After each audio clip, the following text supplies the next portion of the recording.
Hello everyone, कैसे हो आप लोग। इस वीडियो में हम बात करेंगे ऋग वैदिक period, that is the early वैदिक पीरियड के बारे में।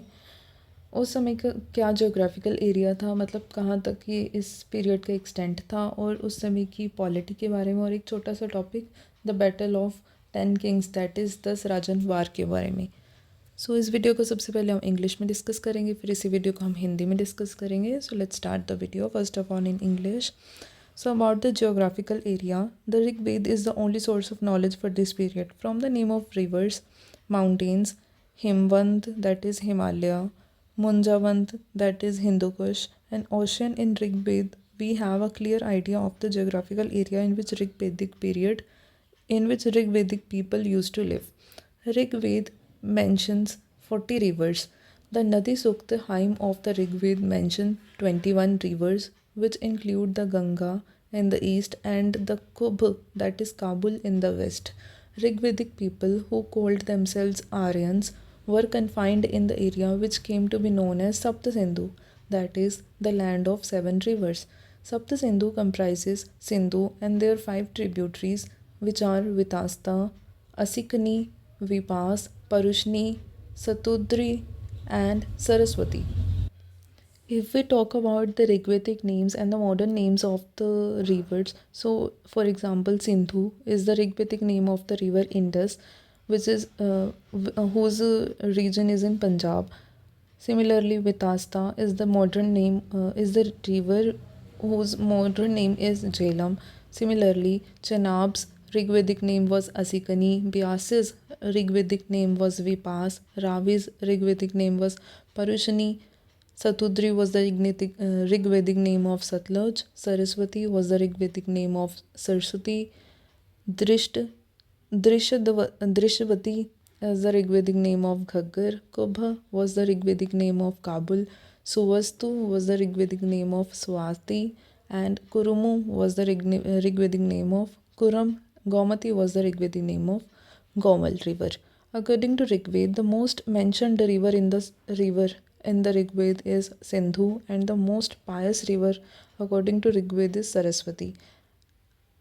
Now let's talk about the Dashrajan War, that is the Battle of 10 Kings. According to Rigved, the famous Dashrajan War was the internecine war of the Aryans. The Dashrajan War gives name of 10 kings who participate in the war against Sudhas, who was Bharat king of Tritsus family.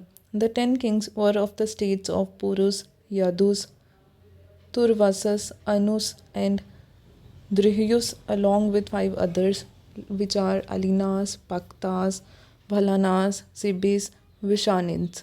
The battle was fought on the bank of Parushni, that is the Ravi river, in which Sudhas emerged as victorious. Now let's talk about the polity of the Rigvedic period. In Rigvedic period, the Kul, that is the family, was the basic of both the social and political organization.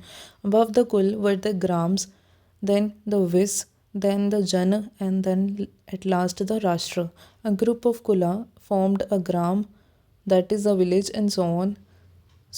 A group of Kula formed Gram, and then group of Grams formed Vis. Then came the Jana, and at last is the Rashtra.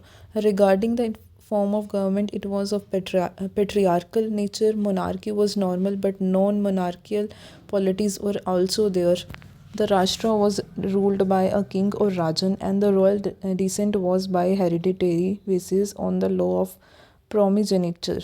Probably elective monarchy was also known. Very little is known about the ministers of the kings. The Purohit or domestic priest was the first ranking official. Who was the first ranking official in Rigvedic period? It was the Purohit. He was king's preceptor, friend, philosopher, and guide. Other important royal officials were Senani, which is an army chief, and Gramani, which is a head of village. The army consisted of foot soldiers and charioteers. Wood, stone, bone, and metals were used in weapons. Arrows were tipped with points of metals or poisoned horns. Reference are made to the moving fort and a machine for assaulting strongholds. The king had religious duties also. He was the upholder of established order and moral rules. Rigved speaks of assemblies such as Sabha, Samiti, Vidhat, Gana. Sabha was committee of few privileged and important individuals. Two popular assemblies, Sabha and Samiti, acted as checks on the arbitrary rules of kings. Later Vedic record that Sabha functioned as a court of justice. Theft, stealing of cattle, burglary, and cheating were some of then prevalent crimes also. So this was the concept of polity in Rigvedic period, that is the early वैदिक period. अब इन्हीं बातों को हम हिंदी में discuss करते हैं. तो सबसे पहले बात करें जोग्राफिकल एरिया के बारे में.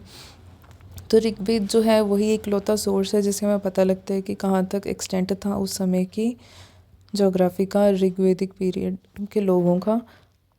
From the names of river, मतलब कौन कौन से रिवर्स के नाम है, जैसे कई कई रिवर्स के नाम से, कई माउंटेन्स के नाम से, जैसे हिमवंत, हिमालय जिसको कहते हैं, हिंदू कुश को मुंजावंत कहते थे, और ओशियन जो भी मेंशन है ऋग्वेद से, उसे हमें क्लियर कटली पता लगता है कि ऋग्वेद पीरियड में जो जोग्राफिकल एरिया था वो कहाँ तक था. ऋग्वेद में मेनली 40 रिवर्स मेंशन की गई हैं, और नदी सुक्त हाइम जो है ऋग्वेद में, उसमें 21 रिवर्स का मेंशन किया गया है, जिसमें वो गंगा का भी मेंशन है ईस्ट में, और कुबा यानी कि काबुल का मेंशन है वेस्ट में. ऋग्वेद के पीपल जो थे वो अपने आप को आर्यंस कहते थे, और मेनली वो जो सप्त सिंधु का एरिया था वहाँ रहते थे. सप्त सिंधु का मतलब क्या है कि ऐसी लैंड जो 7 रिवर से घिरी हो. तो सप्त सिंधु में जो 7 रिवर्स होती थी उनमें एक थी सिंधु, ठीक है. और इसके अलावा रिवर्स कौन कौन से, जैसे वितास्ता, आसिकनी, विपास, पुरुषनी, सतुद्री एंड सरस्वती, ये 6 रिवर्स और होते थे. अब बात करें इन रिवर्स के ऋग्वेदिक नाम और मॉडर्न नाम के बारे में. तो जैसे कि इंडस रिवर, जिसे अब इंडस कहते हैं, उसे पहले सिंधु कहते थे. अब की झेलम को पहले वितास्ता कहते थे. अब की चिनाब को पहले असिकनी कहते थे. ब्यास को विपास कहते थे ऋग्वेदिक पीरियड में. उसी तरह रावी को परुशनी कहते थे. सतलुज को सतुद्री, सरस्वती को सरस्वती, घग्गर को दृशदवती कहते थे. काबुल को कुभा कहते थे. स्वाति को सुवस्तु कहते थे. कुरम को कुरमु कहते थे, और गोमल को गोमती कहते थे. ऋग्वेद में कई सारी रिवर्स मेंशन हैं, जैसे कि पर सबसे ज़्यादा मेंशन हुआ है सिंधु रिवर के बारे में, और जो सबसे पायस रिवर मानी गई, सबसे पवित्र नदी ऋग्वेद में सरस्वती को माना गया है. अब इसके बाद बात करते हैं दशराजन वार के बारे में, यानी कि ऐसी लड़ाई जिसमें 10 किंग्स ने पार्टिसिपेट किया था. तो दशराजन वॉर जो ऋग्वेद में मेंशन की गई है, तो उसमें 10 किंग्स के नाम लिखे हैं जो एक साइड पे थे, ठीक है. और उन्होंने किसके अगेंस्ट लड़ाई की थी, सुधा के अगेंस्ट लड़ाई की थी, जो कि भारत राजा था त्रित्सुत्स फैमिली का, ठीक है. तो त्रित्सुत्स फैमिली का भारत राजा जो था सुदस, उसके अगेंस्ट 10 राजाओं ने वॉर की थी.